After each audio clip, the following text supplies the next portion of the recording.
Consequences of the sexual revolution. In much of the world, long-held traditions about sexuality, marriage and preparing young people for family life have been severely challenged during the past several decades. Teenage pregnancies, sexually transmitted diseases, and other serious issues of our times were not major public concerns until the late 1960s, when a radical shift in attitudes and behavior began among Western youth. That tide of change went on to revolutionize the moral climate in much of the world, and the current prevalence of sexual imagery and language in popular culture continues to promote a permissive attitude towards sexual relations. In some societies, religious and cultural influences have protected young people from some of the trends evident elsewhere, but as the internet, social media, and ease of travel transcend geographical and political borders, these religious and cultural factors may become less influential. There is an urgent need to understand and address the real-life challenges that young people face in regard to love and sexuality. Sex education was not a topic of major concern before the sexual revolution began in the United States and Europe. The abandonment of traditional constraints on sexual behavior gave birth to the terms free love and free sex. The underlying expectation was that greater sexual freedom would lead to greater happiness. However, the sexual revolution has brought an avalanche of social and health problems. The psychological and emotional scars resulting from uncommitted sexual relationships precipitate anxiety, low self-esteem, suicidal tendencies, divorce, and family breakdown. Sexually transmitted diseases, including AIDS, and unwanted pregnancies raise concerns about public health and welfare. Development of the sexual revolution. The 1950s represented the height of family stability in the United States. Soldiers returned home to marry, build a career, and raise a family. Advances in medicine ensured better health and longer life. Post-war security meant greater freedom and prosperity. Two-parent families were the norm. People were expected to remain chaste until marriage, and most couples were faithful to their marriage vows. However, as protective as these social norms were, there was a lot of ignorance and misunderstanding about sexuality. People sometimes experienced low levels of sexual fulfillment in marriage. A facade of respectability could hide infidelity or abuse. As society became more mobile, couples were cut off from traditional sources of support and guidance provided by extended families and stable communities. There was little premarital counseling, and few programs existed to help couples overcome difficulties in their relationships. When people began to regard family obligations as mere formalities, they became attracted to the emphasis on individual fulfillment, growth, and autonomy popularized in the 1970s. In addition, developments in psychology, sociological research, and the entertainment industry helped discredit norms of purity and faithfulness. In reaction to the failure of traditional values to deal with many of the challenges of the post-World War II era, an ideology espousing sexual permissiveness arose, largely based on the theories of Sigmund Freud, 1856–1939, the founder of psychoanalysis. Freud held that the sex drive was the strongest motive and, therefore, sexual repression was the source of mental illness. These ideas fueled opposition to self-restraint and traditional sexual norms. The zoologist Alfred Kinsey, 1894–1956, lent a facade of scientific respectability to the notions of sexual license. Kinsey was able to promote his belief in the human need for frequent sexual outlets of any kind through his widely accepted studies. Sexual Behavior in the Human Male, 1948, and Sexual Behavior in the Human Female, 1953. These had a significant impact on the development of modern Western culture by exaggerating the prevalence of premarital sex, infidelity, and homosexuality. Investigation has revealed that Kinsey used small or unrepresentative samples, prejudiced interview questions, and skewed statistical methods. The 18,000 people he interviewed were not randomly selected, and they were not representative samples. For example, 25% of the men were criminals or former criminals, and up to 5% were male prostitutes. It is not surprising that high rates of homosexuality and perversion were reported. Questions about wide ranges of sexual behavior were phrased in ways to suggest a positive response. In addition, Kinsey presented data on the sexual activity of children based solely upon the reports of one pedophile's abuse of over 300 victims. Finally, Kinsey had a clear agenda to legitimate homosexuality, pedophilia, and promiscuous sex in general activities in which he and his colleagues participated. The sex entertainment industry pioneered by Hugh Hefner, born 1926, founder of the Playboy business empire, popularized the ideas of the sexual revolution. Hefner's magazine glamorized recreational sex and pornography to an entire generation of professional men. Playboy magazine portrays marriage and parenthood as restraints on personal freedom, and sex as purely a private matter between consenting partners. The sex trade burgeoned and promiscuity saturated the arts and entertainment industry. The economic and social dislocations of World War II and the explosion of mass media and the entertainment industry challenged traditional views of life. The dramatic increase in birth rate after the war produced what is known as the baby boom generation, which began to come of age in the 1960s. For the first time, significant numbers of American youth delayed marriage and employment in order to pursue a college education. They tended to reject many of the values of their parents and the assumptions of the Cold War period, turning instead to radical ideas. Advertising and the entertainment industry focused on the tastes of this large population group. Since Freud opened the door to the bedroom with his psychoanalytic theories, major shifts in attitudes, behavior, and regulations about sexuality have emerged. Sexual liberation became the central axis of many radical movements of the 1960s. Authors such as Herbert Marcuse and Wilhelm Reich opposed the ethics of self-restraint, hard work, and fidelity that were promoted as the family norm. Wilhelm Reich, 1897–1957, was an icon of the counterculture revolution who coined the term sexual revolution. He advocated abolition of traditional sexual morality, viewing the family as a repressive institution that had to be undermined and overthrown. Herbert Marcuse, 1898–1979, offered a radical critique of existing society and its values. He called for a non-repressive society featuring, among other things, free and open sexuality, in the expectation that it would bring greater happiness and freedom. His former colleague, Erich Fromm, criticized his views for being nihilistic and promoting pleasure as the chief goal in life. The ideas of Reich and Marcuse became a major intellectual and political influence on the counterculture revolution. During the late 1960s and the early 1970s, student protests, counterculture movements, and new contraceptives combined to create major breaks from traditional values. The revolutionary ferment of those years promoted needed changes in many areas, including civil rights, decolonization, women's liberation, and environmental protection. On the other hand, the permissiveness of that era is linked to rising pornography, divorce, single-parent families, welfare dependency, drug abuse, and youth crime. Attitudes and laws upholding marriage and the family shifted in favor of individual values and personal choice. Health consequences. There is no denying the catastrophic effects of the sexual revolution. In the 1950s, before the onset of this revolution, there were two notable sexual diseases worldwide: syphilis and gonorrhea. Various other sexually transmitted diseases (STDs) were known only in the world of prostitution. Doctors have now identified more than 25 kinds of STDs. According to the World Health Organization, more than 1 million people acquire a sexually transmitted infection (STI) every day, and each year, an estimated 500 million people become ill with one of four STIs: chlamydia, gonorrhea, syphilis and trichomoniasis. 2. The effects of these diseases range from minor discomfort to chronic pain, infertility, and, in some cases, death.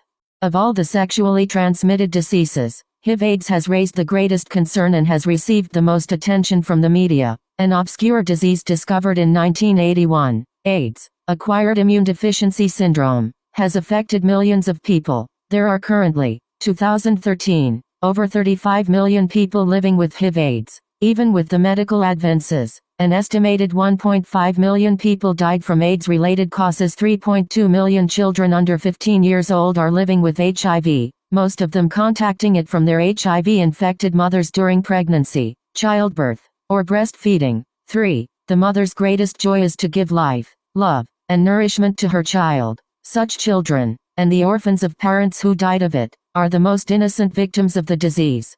Although HIV, human immune deficiency virus, can be transmitted by sharing drug needles or receiving contaminated blood, by far the greatest number of infections has been caused by sex with an HIV-infected partner. Both common sense and scientific studies tell us that the more sexual partners one has, the greater the risk of contracting the virus. The breakdown of monogamous relationships has left people extremely vulnerable to AIDS and other STDs.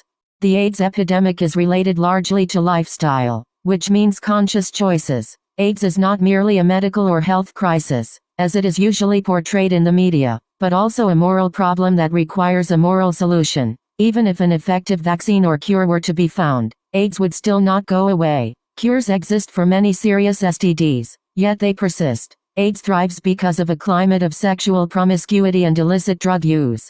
In mentioning any statistics, we must remember that these are only what has been officially reported, which may be merely the tip of the iceberg. HIV has a long latency period of 5 years or more, during which its victim, although infected, shows almost no symptoms. Even if the victim should find a reason to be tested for HIV, the infection may not register its presence for up to 3 years. For this reason, there are probably many millions more infected people around the world. Those who are unaware of their infection may be leading a lifestyle in which they continue to infect others. In the later stages of AIDS, normally curable diseases such as pneumonia or tuberculosis set in and do not go away. These and other ailments such as skin cancers overcome the person's weakened immune system and cause death. Psychological consequences. AIDS and other sexually transmitted diseases spread in proportion to the decline in moral values and faithful relationships between men and women. Although sexually active people may escape contracting a sexually transmitted disease or having an unwanted pregnancy, there is more at risk than these physical consequences. The psychological impact of sexual relationships outside of marriage can sometimes be even more profound and long-lasting than the physical results. In addition, there are social consequences, such as pornography, prostitution, and children born out of wedlock, that have serious implications for the wider community. These aspects are rarely addressed in most sex education programs. Countless developmental psychologists agree that adolescents are emotionally and psychologically unprepared for sexual relationships. Both Jean Piaget and Lawrence Kohlberg concluded, on the basis of considerable research, that teenagers tend to think in concrete terms focused on the present. This means that they often pay little attention to the long-range consequences of their actions. Piaget wrote that adolescents are generally self-indulgent, unable to delay gratification, and likely to have short-term relationships. Kohlberg came to the conclusion that adolescents need guidelines set by society because of their inability to make wise decisions for their best long-term interests. Adolescents frequently find that a warm and caring relationship is tainted by the introduction of sex. Friendship involves many dimensions of communication and shared experiences and interests, but sex at a young age can override everything else, causing infatuated teens to focus only on themselves and their partner of the moment. They can become selfish and possessive. They expect to receive their fulfillment through each other and avoid the effort it takes to reap fulfillment through other relationships and activities. Lacking things to talk about and interests outside the relationship, they can suck the relationship dry, eventually short-circuiting it. Teenagers who become absorbed in such intense, exclusive relationships are turning inward at the very time in their lives when they should be reaching out and developing new friendships, augmenting their social skills, and taking on greater responsibilities, rather than working on developing their character and growing as individuals. Teenage lovers swept up in a whirlwind of emotions have eyes only for each other. Relations with family and friends tend to suffer. The challenges of study and accomplishing goals may be forsaken for the easy pleasures of sex. When the passion fades, they may become angry or depressed. People have committed suicide because of a broken love relationship. Educator Alan Bloom asserts it is natural for both boys and girls to be romantic idealists during adolescence as a prerequisite for higher intellectual and moral functioning. The desires for romantic and sexual love, intertwined with the yearning for insight into themselves, fuel the hunger of the physically and spiritually virginal to learn. They are excited by the mysteries to which they have not yet been initiated. The best protection for adolescent idealism is the ethic of purity. A former advocate of the sexual revolution now critiques approaches to adolescent education which simply socialize youth into the prevailing ethics of the sexual revolution. In her book, Wendy Shalit shows why modesty is not a hang-up that we should set out to cure, but rather a natural instinct to be celebrated. 7. The ethic of purity projects the fulfillment of romantic ideals and dreams of sexual intimacy into the future marriage. This projection fuels anticipation and hope, rather than tainting them through disappointing relationships based on immediate gratification. Hope is a necessary component of resilience. It helps people keep focused on their goals. Sexually experienced youth have been called flat-souled, impoverished in ideals, hopes and imagination. 8. Social consequences.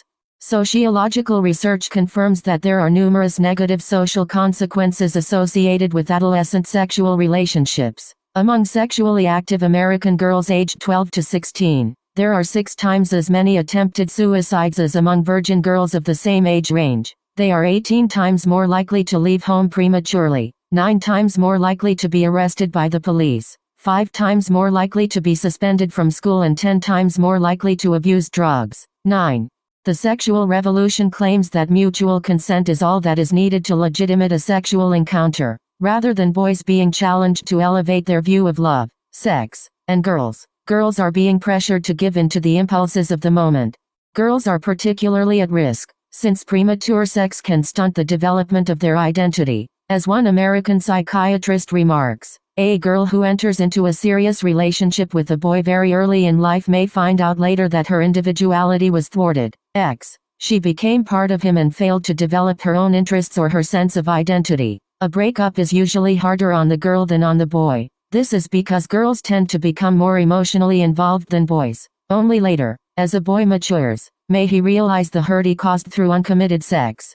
Feelings of regret and guilt can haunt people for years afterwards. Studies also show a definite correlation between premarital sexual activity and failed marriages. Promiscuity before marriage can lead to infidelity and divorce after marriage. Sexual habits established during adolescence are not easily changed simply by reciting a wedding vow. Those who have engaged in premarital sex often find themselves distracted, if not haunted, by the images of past partners. Even in the marriage bed, the involuntary comparison of previous lovers to one's spouse can be especially disconcerting to the spouse. If it is discovered, scars caused by the breakup of premarital affairs may seriously limit a person's capacity for intimacy. According to a study in 2008, the impacts of teenage parenting accumulate throughout generations, imposing an estimated $27.8 billion in social costs in the United States each year. 12. Negative impact on society.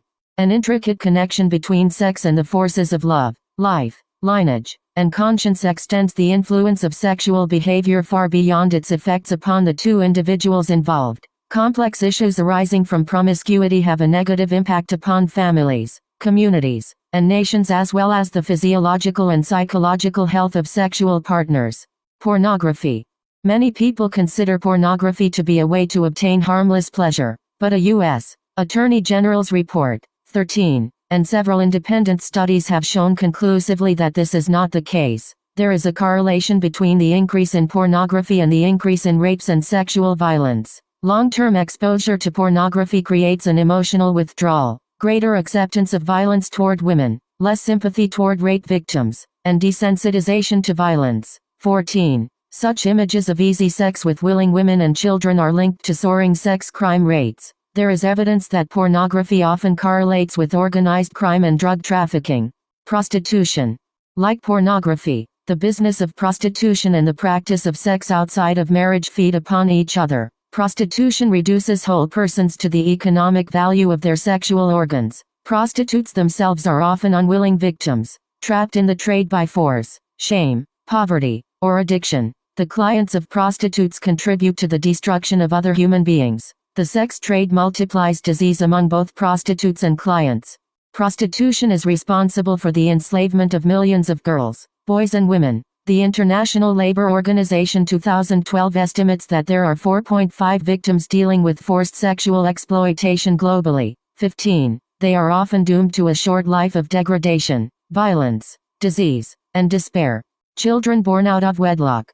A child born outside of marriage presents a host of challenges to the mother. The impact of unwed parenthood on mothers can be grave. Girls who become pregnant are likely to leave school, limiting their potential for educational advancement and economic security. Unwed mothers generally find it difficult to get married, because few men are willing to take care of another man's child. All these factors contribute to poverty. In 2013, 3.5 thousand babies were born to unmarried teenagers. 16. 63% of unwed teen mothers in the U.S. receive government aid within the first year. 17. Taxpayers paid $9.4 billion just in the year 2010 for costs associated with teen childbearing in the United States. 18. Domestic violence. Sex apart from marriage is associated with increased domestic violence. Far more violence occurs between unmarried partners than between husband and wife. For instance, cohabitating couples are more than 3 times likely to have their fights escalate to shoving, hitting, and throwing things compared to married couples. 19. A couple of reasons why this happens is because cohabitors tend to be less connected to their network of kin and peers, so there is more isolation and anonymity. Another reason is because people entering cohabiting relationships show greater tendencies toward individualism, leading to a strong desire for self-autonomy within the relationship. XX. Although the attractiveness of more freedom and less responsibility encourages cohabitating, as a study by David Popenoe revealed, the downside is that couples view their relationship in much different ways. For instance, the woman may see their relationship leading to marriage while the man may see it as a sexual opportunity without any long-term commitment. 21. These differences provide strong causes for emotional conflicts. Family breakdown. Extramarital affairs strike at the very heart of the family, the marriage vow. Infidelity unravels all the bonds of love and obligation. It causes upheaval in the families of both partners, including the betrayed spouses, children, relatives, and friends. In overturning traditional values and authority, the sexual revolution promised freedom from restraints. The products of modern technology offer imperfect protection from disease and unwanted pregnancy. There are no condoms to shield the heart from pain. After several decades, the psychological and social consequences are becoming apparent. Sex without commitment. The media glorified this new immorality, since it boosted sales of products, movies, and music. The public could be manipulated through sexual arousal. In an effort to outdo each other, entertainers have been constantly pushing back the limits of acceptability. Thanks to the entertainment industry, which has become the primary agent for promoting the values of the sexual revolution throughout the world, young people are growing up in a highly sexualized environment. Every day they are bombarded by sexual messages via TV, movies, videos, advertisements, especially on the internet, books, magazines, and music, most of which promote the physical pleasures of sex and downplay any element of responsibility. Premarital and extramarital sexual relations are depicted as glamorous, exciting, and generally without negative consequences. Young people are being fed a never-ending diet of unrealistic portrayals of the sexual experience. The growing power of the media overshadows the influence of family and school in the lives of too many young people. The media's constant propagation of sexual images outside of the context of marriage has given rise to the notion, even among many parents, that it is unrealistic to expect young people today to postpone having sex until they are married. Young people in turn perceive the adult expectation that they will fail to restrain themselves. As adults witness the rise in sexual experimentation among the young, they are losing the will to guide adolescents to remain abstinent until marriage. Such a vicious cycle of expectation leading to increased sexual activity has influenced some adults to believe that young people simply cannot be expected to control themselves. In such a social environment, the sexual revolution continued unhindered. Sexual restraint was viewed as unhealthy. Moral relativism, where traditions are considered irrelevant and values are individually defined rather based on universal, transcendent principles, increasingly characterized the popular culture. This is how premarital sexual activity became justified and deeply entrenched in American society. Predatory sex. The deepest desire of men and women, both young and old, is to love and be loved. However, when the desire for love becomes a tool for manipulation, it distorts the character and heart. The feeling of being used is debasing, and the effects can be long-lasting. There is a danger that predatory sex will become the norm. Boys using girls for pleasure and girls using boys for security. To consider sex as a casual vehicle for satisfying one's impulses for personal pleasure has always been a temptation to youth. Young men are especially inclined to disconnect sex from commitment and love. It is noteworthy that prior to the sexual revolution, American college men were socialized to value chastity before marriage, look forward to becoming a husband and father, and associate sex with emotional intimacy. 22. In that era, there was a resemblance between the natural orientation of girls towards love, intimacy, and commitment and the attitudes and expectations of boys. There are essential emotional and biological differences between males and females. These differences imply distinctive but complementary ethics. In the West, the code of male honor calls for men to use their superior strength to help women and never to take advantage of their susceptibility to promises of love and security. There is a corresponding code among women not to take advantage of men's vulnerability to visual arousal and emotional manipulation. These ethics recognize the unique moral influence each gender has on the other.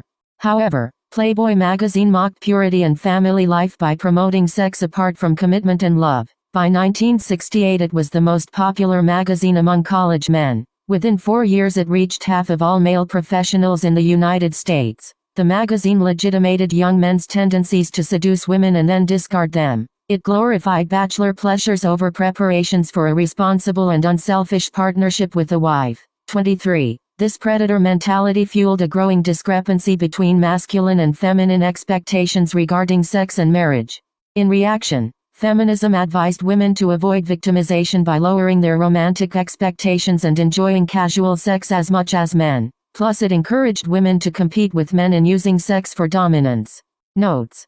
xual, Wendy, A Return to Modesty, Discovering the Lost Virtue, New York, Free Press, Anniversary Edition, May 20, 2014 page 26. 2 Sexually Transmitted Infections STIs. World Health Organization. Fact Sheet N Degrees 110, November 2013. 3. The Global HIV/AIDS Epidemic. Global Statistics AIDS.gov November 2014. 4. Christine Napier, The Power of Abstinence. New York, Avon Books, 1996. V. Lacona, Thomas, The Neglected Heart, American Educator, Summer 1994, pages 34-39. V. Bloom, Ellen, The Closing of the American Mind, How Higher Education Has Failed Democracy and Impoverished the Souls of Today's Students. New York, Simon & Schuster, 1987, page 134. 7. Shalit, Wendy, A Return to Modesty, Discovering the Lost Virtue. New York, Free Press, Anniversary Edition, May 20, 2014. 8. Bloom, Ellen, The Closing of the American Mind, How Higher Education Has Failed Democracy and Impoverished the Souls of Today's Students. New York, Simon & Schuster, 1987, page 136. 9. Orr, Donald, Premature Sexual Activity as an Indicator of Psychosocial Risk, Pediatrics, 87. 2. Pages 141-147. X. Lacona, Tom, 10 Emotional Dangers of Premature Sexual Involvement. The 4th and 5th Rs. Respect and Responsibility 13.2, 2007, page 5. Xi, National Survey of Families and Households, quoted in Family Circle, July 15, 1997, page 45. 12. Maynard, R.A., and Hoffman, S.D., The Costs of Adolescent Childbearing, in Kids Having Kids, Economic Costs and Social Consequences of Teen Pregnancy, edited by S.D. Hoffman and R.A., Maynard, Washington, D.C., Urban Institute Press, 2008. 13. U.S. Attorney General Edwin Meese released a 1,500-page document entitled, Attorney General's Commission on Pornography, Final Report, Washington, D.C., U.S., Government Printing Office, 1986. The document compiled research reports and challenged many assumptions about pornography. 14. Donnerstein, E. The Effect of Exposure to Violent Pornographic Mass Media Images. Engage Social Action. Kellogg, 1985. Cited in Archibald Hart, The Sexual Man, Masculinity Without Guilt. Nashville, Tennessee, Word Publishing, 1995, page 90. 15. New ILO Global Estimate of Forced Labor, 20.9 million victims. ILO Newsroom, International Labor Organization, June 2012. 16. Martin, Joyce A., Hamilton, Brady E., Osterman, Michelle J. K., Curtin, Sally C., Ann Matthews, T.J., Births. Final data for 2013, National Vital Statistics Reports, 64. 1. January 2015, Table 2 and Table 15.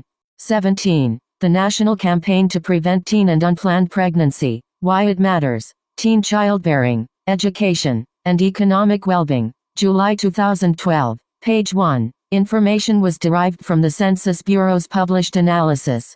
18. The National Campaign to Prevent Teen and Unplanned Pregnancy, Counting It Up, The Public Cost of Teen Childbearing, Key Data, December 2013. 19 Tyree, Jenny. The Truth About Domestic Violence in Marital versus Cohabitational Relationships. Citizen Link. Focus on the Family. June 2010. XX. IBID. 21. Rhodes, Stephen E. Taking Sex Differences Seriously. San Francisco. Encounter Books. 2004. Page 113. 22. Kronhausen, Eberhard and Phyllis. Sex Histories of American College Men. New York. Ballantine Books. 1960. Page 20. Cited in Judith Reisman. Soft Porn Plays Hardball. Lafayette, Louisiana. Huntington House. 1991. Pages 28-29.